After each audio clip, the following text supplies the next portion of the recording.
Hi, everyone. Name's Dan Weeks. I teach entrepreneurship at Cal Poly. We have a new business incubator in downtown San Luis Obispo. I'm the entrepreneur in residence there. But what we're going to do today is really talk about a simple step-by-step process for you to test an idea that you probably think this is going to be huge. But before you create it and spend all the money, do you have a customer who has a problem that your product solves? How much are they willing to pay? How will they find you? So what's exciting about this process, I've probably taught it to 300 people so far in multiple different venues, but each pass through the process is only about $20. So we've designed it in a way you don't spend a lot of money, but you're constantly learning, because right now, everything you think about your target customer is an opinion. I want to shift it to fact. And fact can be done pretty low cost with this process. So at a high level, I'm going to talk about something that can be done through Google ads, Facebook ads, Instagram ads, TikTok, Reddit. The concept is identical. It's just in Reddit, the way you find your target customer is a couple different clicks than how you would do it from Instagram or how you would do it from LinkedIn. So I'm going to start initially at the high level of what the concept is, and then answer some questions about, gosh, if it was me, I might do Reddit for your target customer, or I might do LinkedIn for your target customer, and here's why. But please ask questions, including the people who are doing this remotely, because Madison will let me know. We already have a question online. Can this approach also work when your target customers are medium to large size businesses? Yes. So that's where LinkedIn ads work great, because with LinkedIn ads, you can say my target customer is a medium-sized business, and the people I wished I can talk to have this job title at the company. You can make your LinkedIn ads only show up to those people. And the cool thing about the ads is you don't have to pay if no one clicks the ad. But if the ad isn't exciting enough, the LinkedIns of the world say, I'm not going to show your ad very much because I have to show it 100 times before I get a click. And this other ad that I have gets a click every 20 times I show it. So keep asking questions. Everyone's going to benefit from this. Okay, so let's go on to the next slide. Oh, clicker. I got that. So I go this direction. To the right. Opposite. Okay. So have any of you heard of the term A/B testing before? Is that? So what A/B testing is if you go to Amazon right now, everyone who sees the page for this guitar tuner XYZ is seeing a different version of it. Amazon's constantly saying, well, what if I make the picture of the graphic a little bigger? What if I try a different point size? What if I try a different color? So what websites do behind the scenes is they're always saying, if I can try two versions and one of them is 1% higher in clicks, that's the new champion. And then we're always trying to figure out, can anyone do better than the new champion? And what happens over time, when you continue to get better and better, you learn a lot. So the first ingredient, we're going to be using this metaphor of baking a cake. I don't want to know who you think your ideal early adopter is. I want two.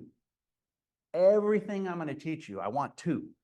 Because I'm going to use data to show you, yeah, you thought it was the first one, but guess what? The second one was much better than the first. So there's this term here, early adopter, and it's really important to internalize who an early adopter is. Everyone I know that has a business idea doesn't have a big marketing budget. So what you have to do for an early adopter, they have three attributes.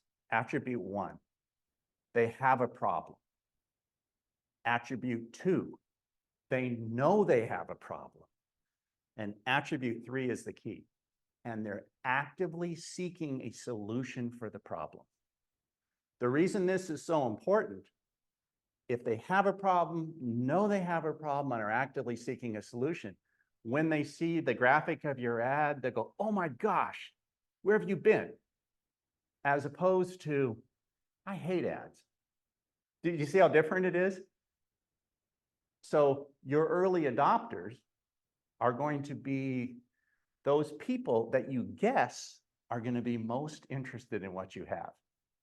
And so what you're seeing on the screen for Justin and Maggie, it's not just their name. Look at all the demographics it has. Look at the behavior. I'm going to teach you in our hands-on session how to do these personas. You're going to go deeper on them. And then I'm going to teach you how in LinkedIn to find just Justins, or in Reddit to find just Maggies. So only the Maggies in the world will see your ad. What you don't want to do with advertising is do this shotgun blast that tries to get the entire world to see your ad. Because what will happen is a lot of people will click and do nothing. But every time someone clicks, you had to pay. So I want to teach you that the only people see the ad are the ones that you think are early adopters.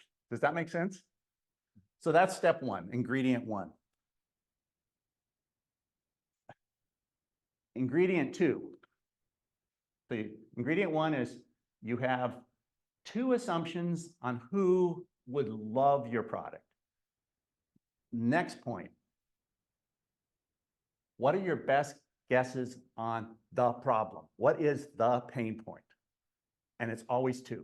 So I'll give you an example of one of the teams that was in our summer accelerator and in the class that I teach at Cal Poly. They had this idea of, wow, in a place like Denver, in the winter, you can't get fresh strawberries. If you got strawberries in winter, they came from California and the shipping time is long. So they're not even that fresh afterwards. Their question is well, what's the real problem? So on the left, one of the problem assumptions is they assumed, I want local berries. I really want to say local. The other one is berries that don't rot in the fridge after a few days. Do you see how different that is? Because the one on the left is local's better. And notice it didn't even say, I'm going to grow it in a greenhouse. It didn't say how yet. But it really is, if someone, here's one potential persona. I used to live in California. I used to have berries all winter long. I don't anymore. Are you going to get that person when you say local? Or are you going to get that person when you say double the fridge life? So those are the 2 versions. And they had no idea which one was going to be better. Okay, so then from there, so that's the pain point. Everything in marketing is about addressing a pain point. It is not about highlighting features. People don't care about features if they don't tie to a pain point. Okay.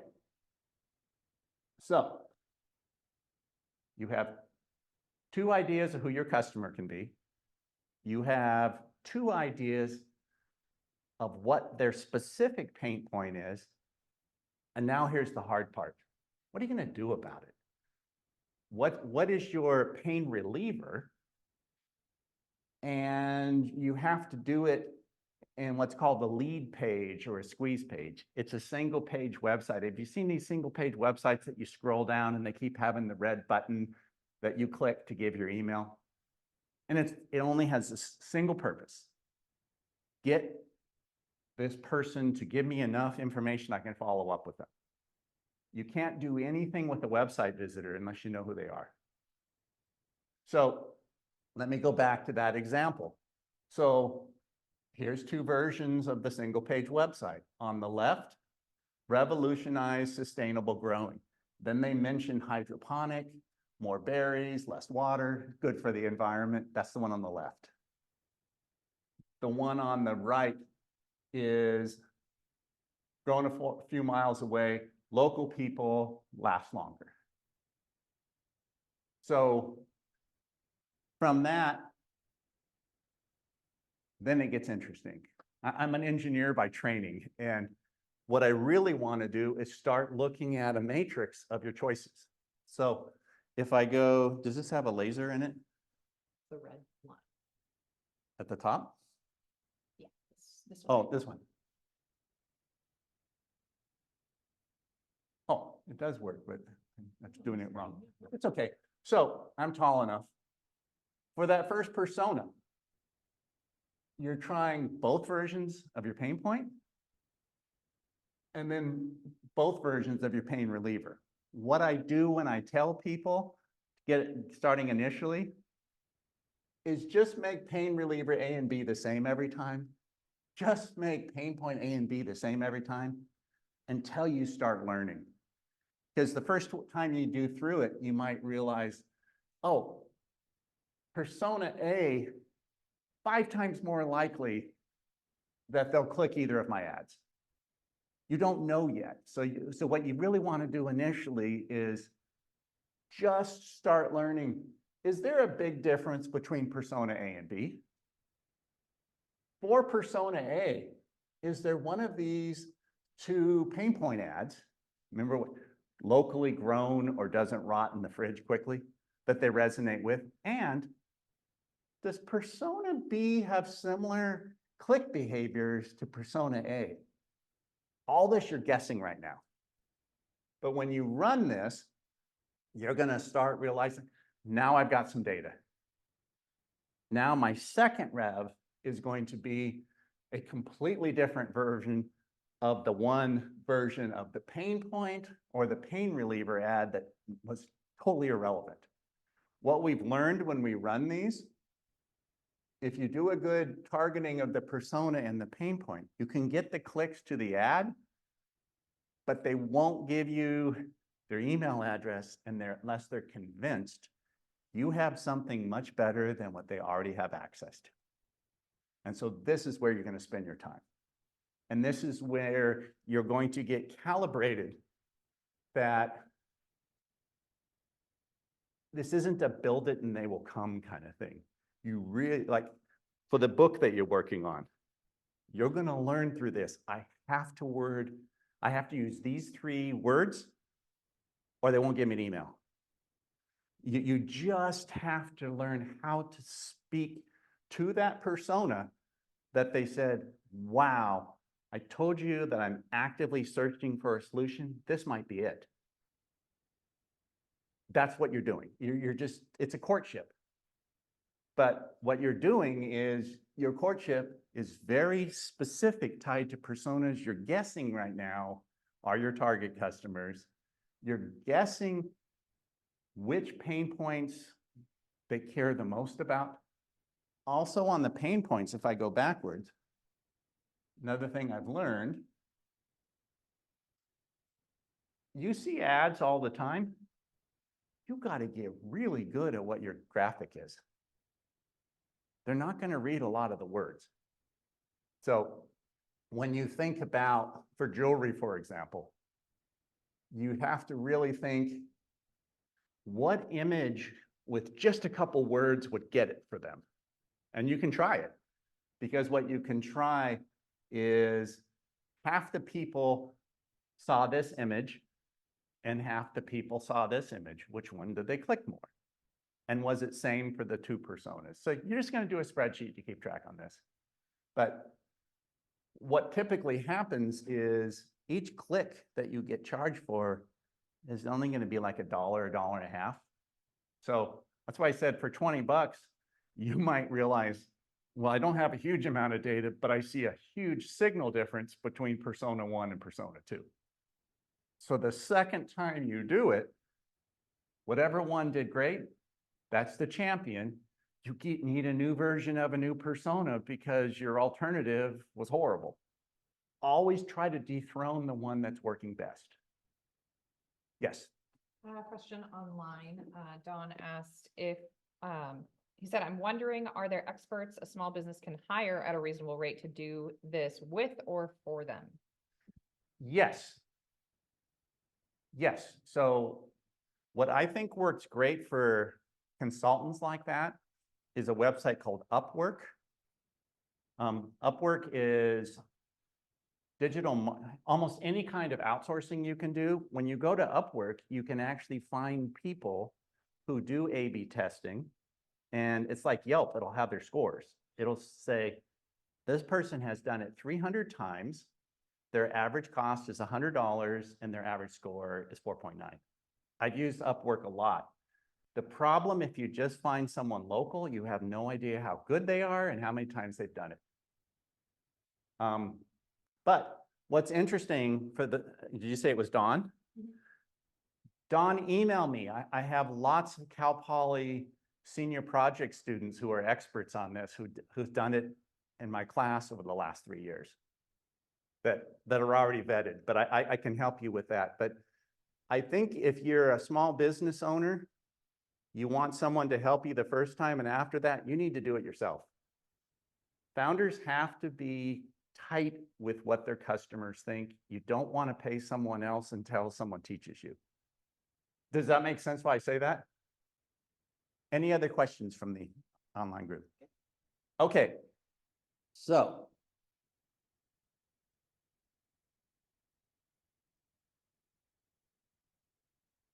now realize nothing I've said so far has anything to do with Facebook or any of the other tools, because it's the same thing. You just have to figure out, how do I tell Facebook that I want to talk to this persona?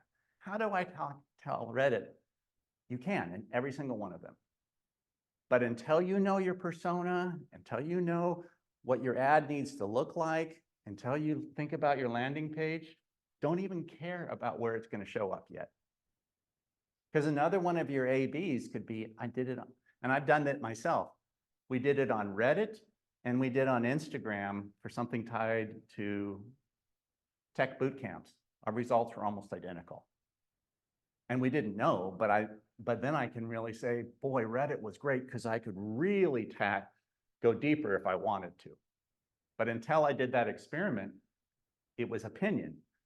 And that was like 20 bucks on Reddit and 20 bucks on Instagram. I learned a lot.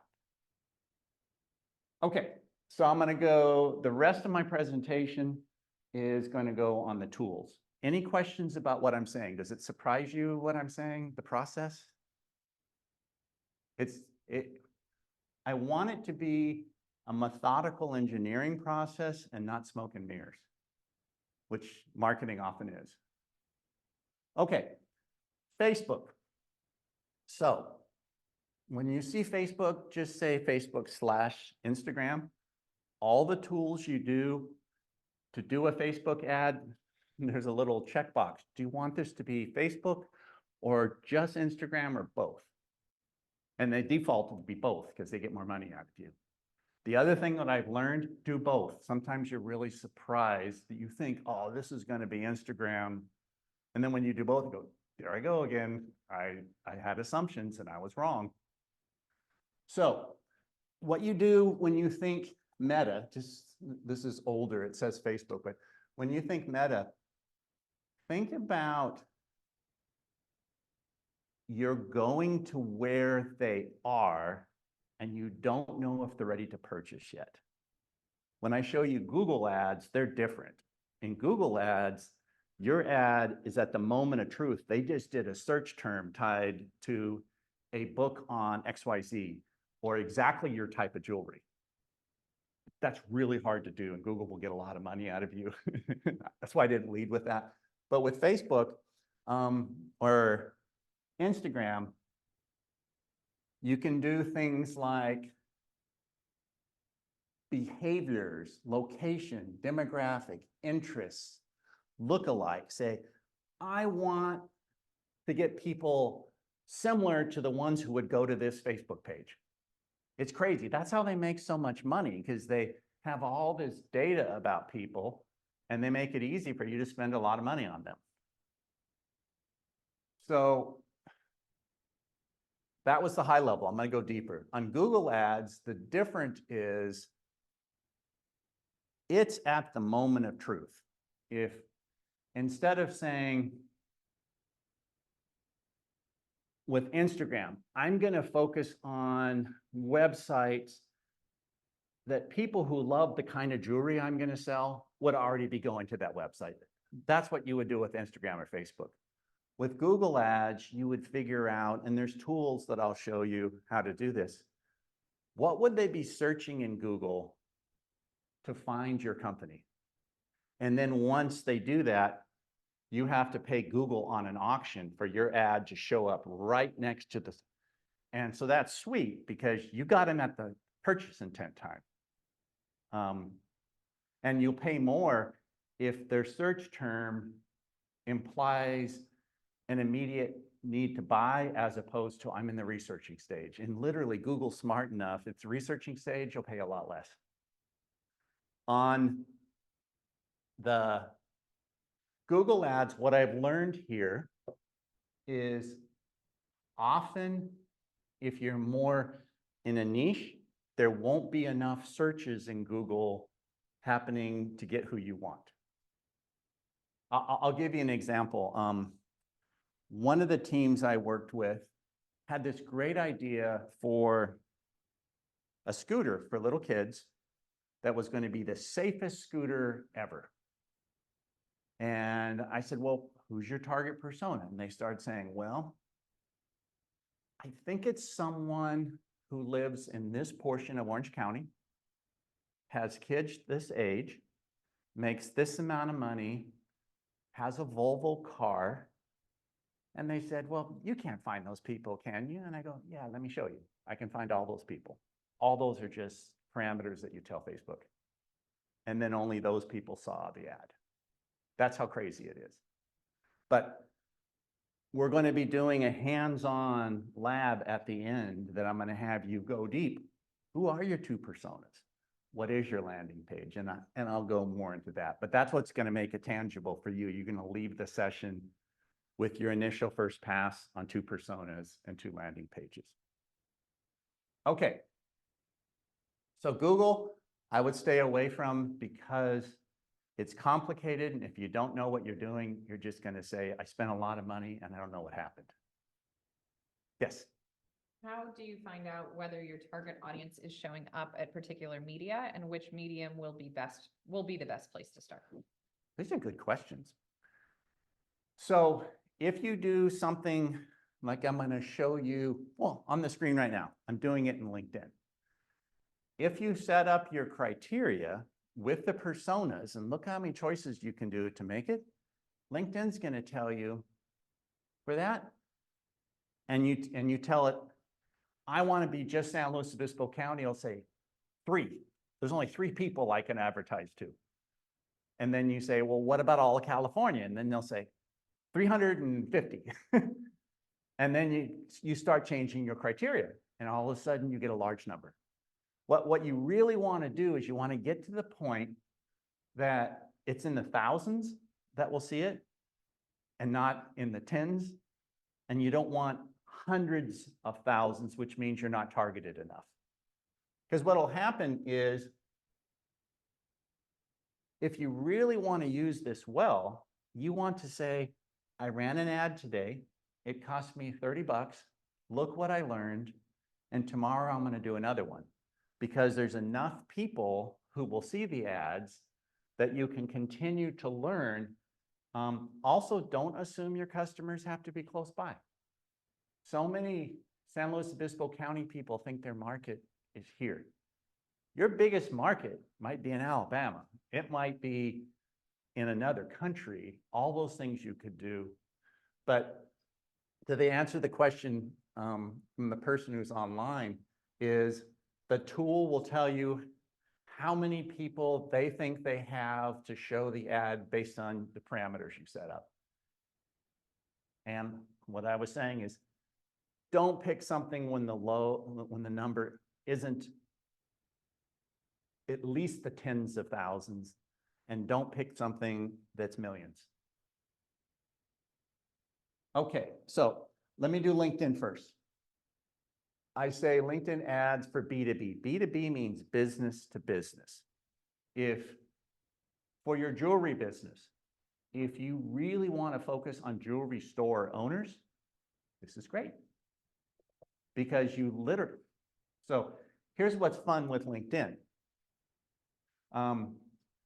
You might say, wow, if I can find Cal Poly grads that are jewelry store owners and this, they could be awesome, because then your ad can be so targeted. All those switches there you can turn on, and only those people will see it in LinkedIn. The beauty in LinkedIn is you know their title, and you know where they worked, and you know more about their background. When you use things like Reddit and TikTok, it's vague on a lot of that. They really don't know you're a biology professor at Cal Poly. LinkedIn totally knows that. And when you're doing LinkedIn ads, you can do two versions. You can do graphics like you're used to seeing in Instagram, or you can do text only, and you can try both. But it's interesting. So in the slides, I have hyperlinks of my favorite thing to watch. And those are often like 20-minute videos. Do it. And I know not to do it during the class, but if you click here, you will learn step by step how to do LinkedIn ads. Don't start those yet until you looked at the other platforms also. But anyone who wants to think my target is a company that has these attributes, LinkedIn's perfect. LinkedIn was purchased by Microsoft specifically because of their ability to get advertising dollars, because it knows so much more about the person than the other platforms do. Does that make sense why I say that? Okay, so that's LinkedIn, that's Google. Facebook and Instagram, those are great links, but the next slide is the key.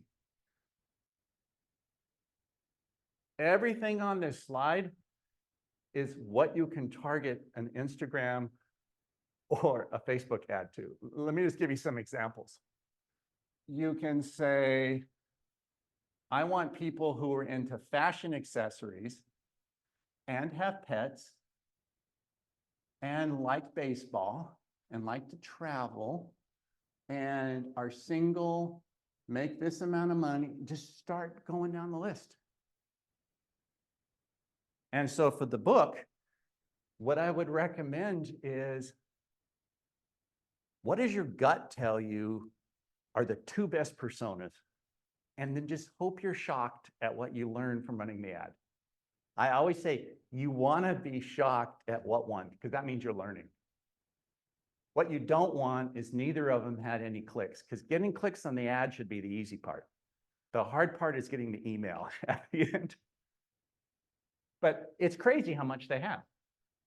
Because what Facebook does is takes information about you and combines it with 1,000 other sources. And often Facebook can know, even if you don't have a Facebook account, what your personal email is, because they knew how they were able to tie your marker on the internet with another source that tied it to an email address. Have you ever looked at a website and all of a sudden you get emails? Have that happened to you? That's how they do it. They're aggregating information, and it's scary. But you can use it to your advantage to at least really, when you do the personas, you need to have confidence. Wow, I just told LinkedIn or Instagram or Reddit everything about my persona. I didn't even know that was possible, but it is.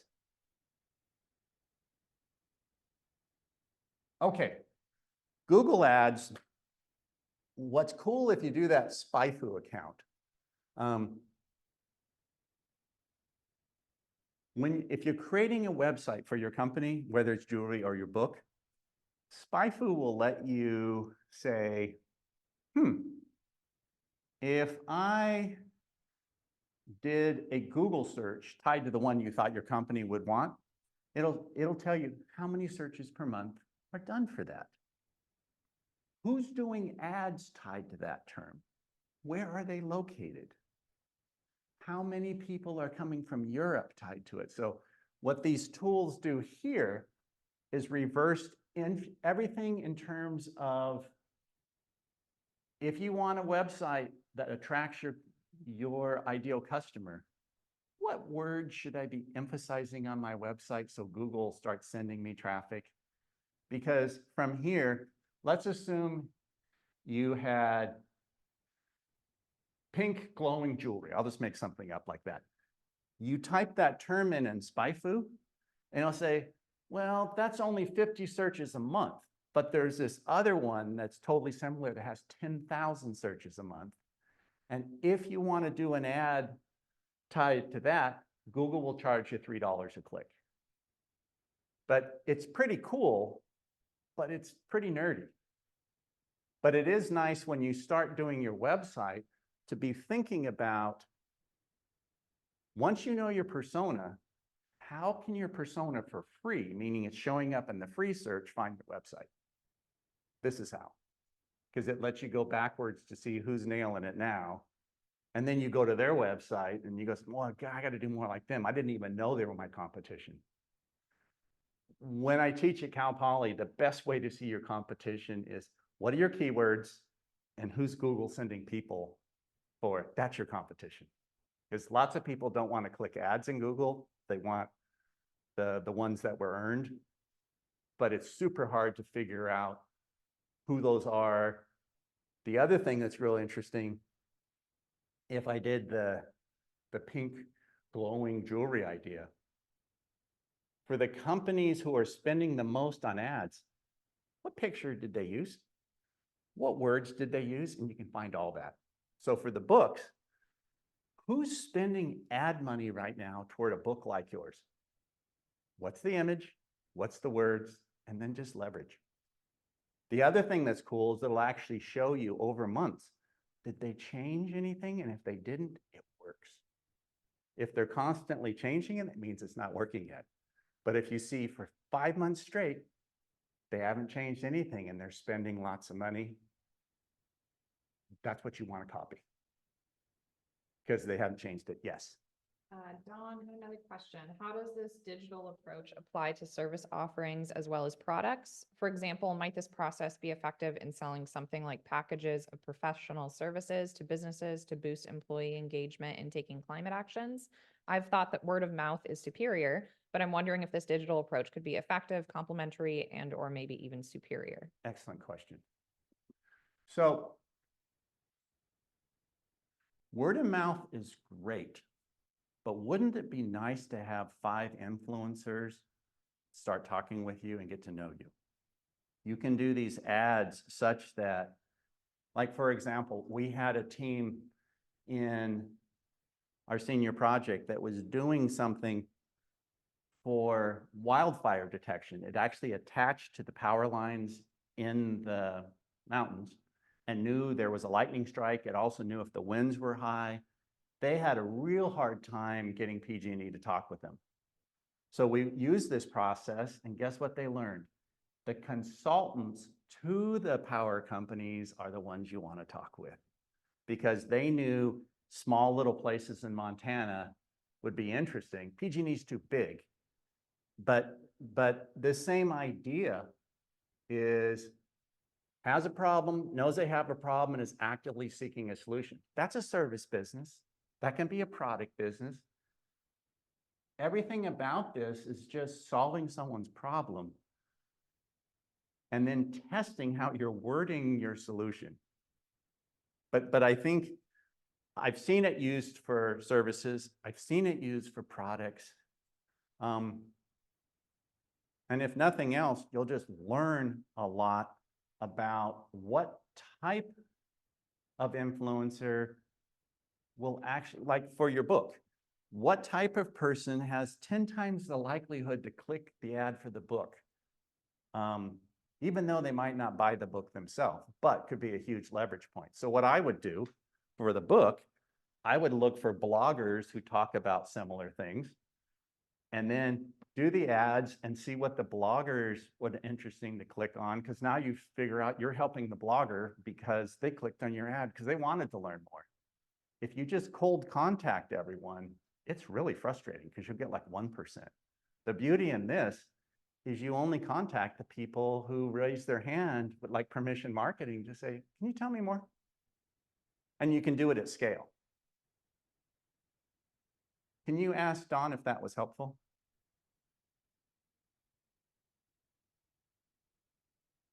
He said, yep. Great. Okay.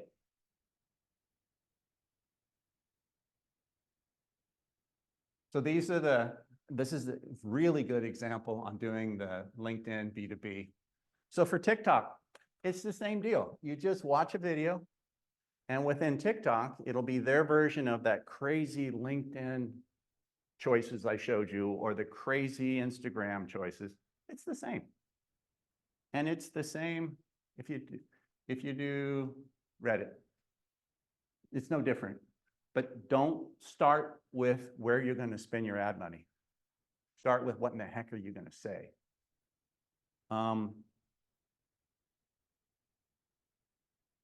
So I've covered 2 of the 3 areas. I covered 2 personas, 2 ads. Now you need to do your landing page. Now you need to do your squeeze page.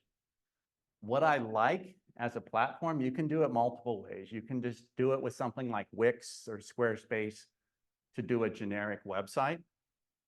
If you pick something like Lead Pages, it exists just for one thing, to do landing pages for what I'm talking about right here.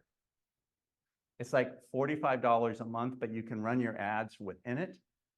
And what I love about what they do is they've had tens of thousands of people do landing pages. They literally have pages of the highest converting landing pages we've ever seen. And then you look at it, it goes, I'm just going to change these 3 words, and I got my landing page. Because it doesn't just look pretty, they know the metrics on every landing page they've ever had of how many people clicked. So for jewelry, look for anything there. Gosh, if I change, ideally you don't change the graphic much, because usually the graphic, if people see a lot of text, if the graphic doesn't get them, they won't spend the time to read the text. But that's what I like about it. If you can, Madison, if you can go to just the link of example lead pages from the, squeeze page examples at the top there. So I just want to show you, these are examples that you've seen all the time of what a squeeze page look like. It's usually like, when you see that, it's like, that's to get your attention. And you notice how it's not a huge amount of words. People won't read a lot of words, but these are all examples you see all day long.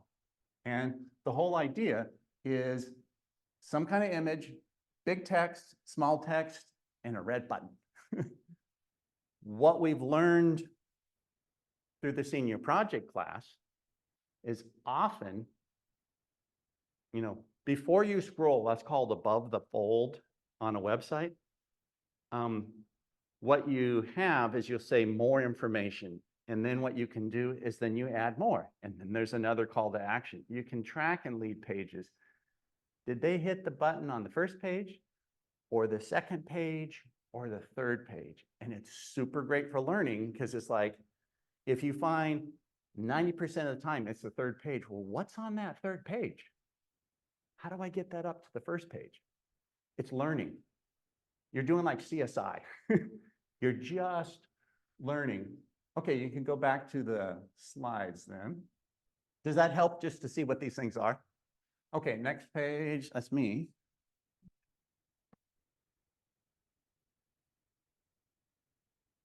Okay, so the fun part's going to start next, because we're going to do our activity. You now know why these are important. After one pass through, one of these is going to be dethroned as even being in the AB competition, because they didn't do well. And if it was Justin, you'll have a theory of, I can do even better than Maggie if, but it's just a theory. And then your ads, whether it's any of those platforms I said, you see how without reading anything else, they saw rotting strawberries with the term rotting again? You knew in 2 seconds if that is you. Here, I still don't know enough. That's just strawberries in the snow. I don't think that's going to do very well. And then your lead page, which goes into basically your value proposition, what you're offering to solve their problem. And like I said, it doesn't have to be just one page, but every time you scroll, you provide more information and you have the call to action. They're called CTAs, call to actions, but you can track it. Like I said initially, when you do your first one, you're going to have 2 personas, 2 pain points, and the same 2 pain relievers. But as you get deeper into it, you're going to start filling out the rest of the matrix. But initially, you're going to feel like it's fog. You're working your way through fog. When you've done it 4 or 5 times, you realize, oh, I'm getting this, I'm understanding this, and I only spent $100. That's the way you have to think. Okay, activity time. There's a really good template to how to do personas.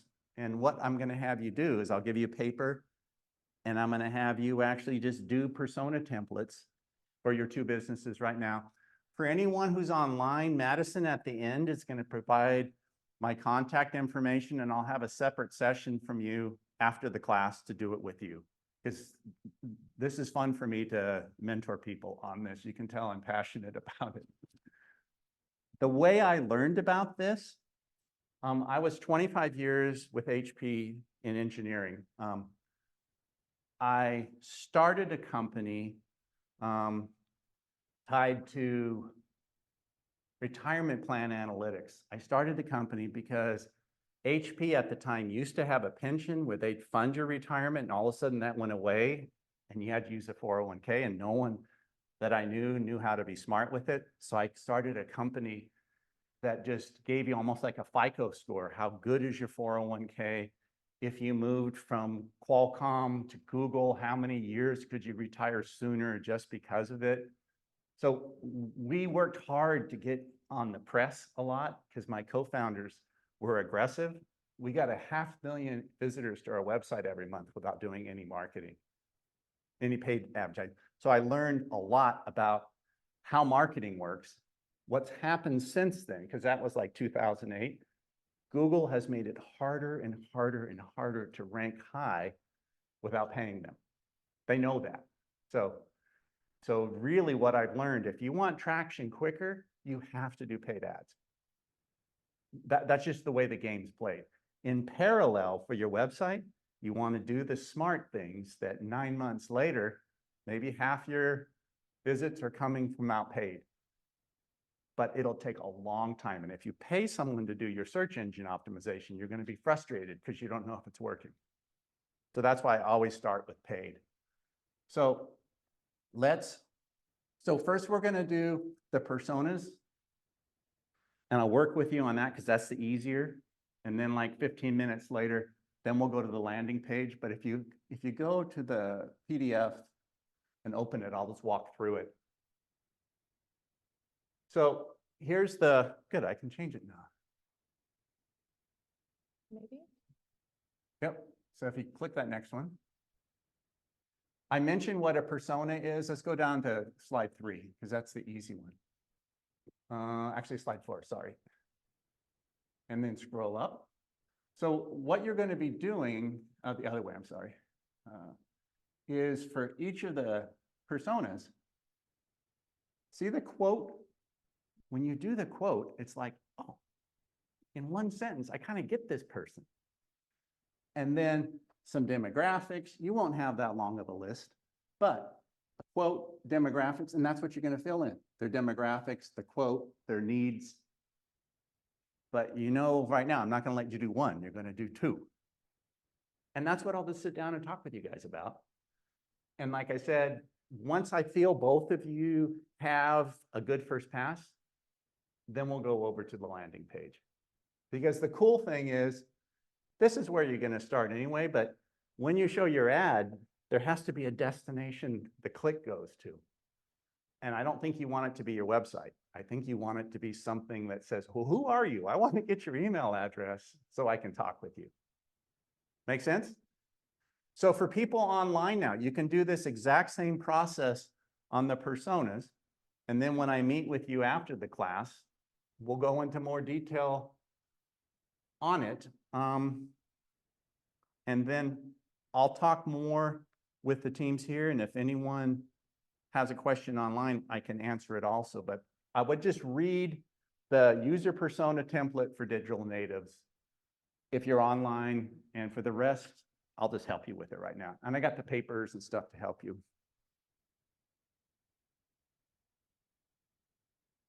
Okay, since we are launching into this activity, as Dan mentioned, Don, I will send out his Calendly link in the follow-up email so you can schedule a time to meet with him one-on-one and work through this activity as well.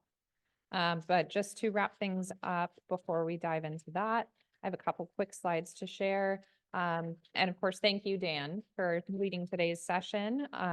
And as I mentioned, I will include his contact info in the follow-up email for anyone in person or online who'd like to ask him any more questions after today.